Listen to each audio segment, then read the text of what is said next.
Hello दोस्तों, यहाँ पे आज हम बात करेंगे आधुनिक कालीन प्रमुख समकालीन कवयित्रियों और उनकी रचनाओं की। तो यहाँ पे हम जानेंगे जो प्रमुख समकालीन कवयित्रियाँ दी हुई हैं, इनकी रचनाओं को ट्रिक के माध्यम से हम किस तरह से याद करें, जिससे हमारी अगर कॉम्पिटिटिव एग्जाम्स में ये रचनाएं पूछी भी जाए तो वो सही ही जाएँ। तो इसकी बहुत ही आसान ट्रिक मैं यहाँ पे बताऊँगी, आप लोग पूरी वीडियोज को देखिए। चलिए बात करते हैं। सबसे पहले हम बात करते हैं अनामिका की। सबसे पहले अनामिका की रचनाओं को जानते हैं, इसके बाद इसकी ट्रिक को जानेंगे हम। जैसे इनकी पहली रचना कौन सी है, शीतल स्पर्श एक धूप का, जो 1975 में लिखी गई। नेक्स्ट आती है गलत पते की चिट्ठी, जो 1979 में लिखी गई है। नेक्स्ट आती है हमारी समय के शहर में 1990, बीजाक्षर 1993, अनुष्टुप 1998, कविता में औरत 2004 में लिखी गई थी, खुरदरी हथेलियाँ जो 2005 में लिखी गई और धूपदान 2007 में लिखी गई है। और अब हम जानते हैं इनकी रचनाओं की ट्रिक क्या है।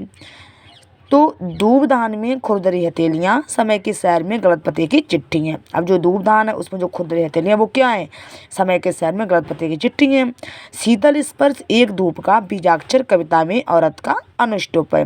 तो ये तो बात हुई थी अनामिका की रचनाओं की प्रमुख ट्रिक की। अब हम जानते हैं अगली कवयित्री कौन है और उनकी रचनाओं की ट्रिक क्या है। तो हमारी अगली कवयित्री है कात्यायनी।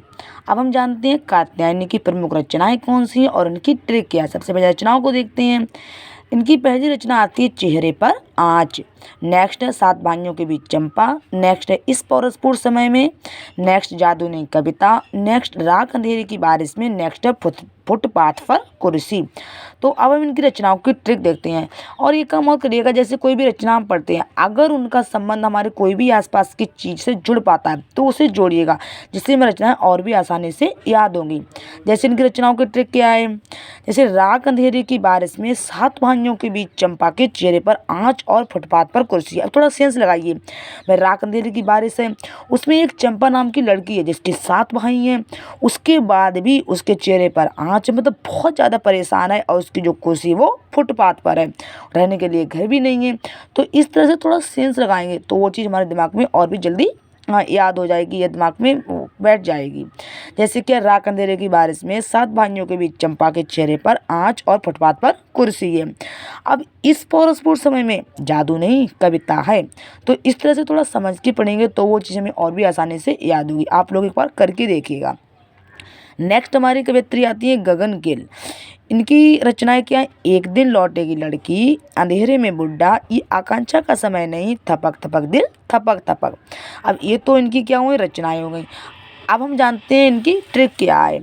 जैसे ये आकांक्षा का समय नहीं, अंधेरे में बुड्ढा बैठे हैं, तो थोड़ा सेंस लगा लेंगे। भाई ये आप सोच रहे हो आकांक्षा का समय है, आकांक्षा का समय नहीं है, अंधेरे में बुड्ढा बैठे हैं, आप लोग बाहर मन निकलिएगा।